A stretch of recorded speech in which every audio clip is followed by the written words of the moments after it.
So my memory during Footloose was one scene that I remember in particular. I was Ren, and I was trying to convince the town council that dancing should be made legal.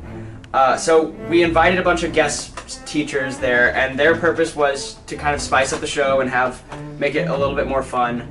And so they were also trying to break me, which is pretty hard to do. I don't typically on stage. I'm pretty in character, and I don't really break.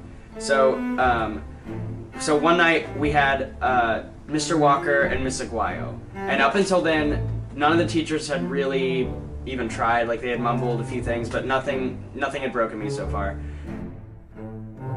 So the night with Mr. Walker, I was in mid-sentence. I was monologuing. I was really into it, and he just interrupts me. He goes, "Boy, you've been eating Satan pills and drinking Satan water," and I had to collect myself, and it was really difficult to move on after that, but I did, and that I didn't think anyone could top that.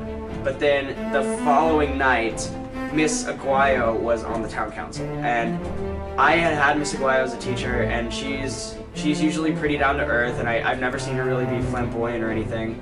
So in this instance, I was monologuing.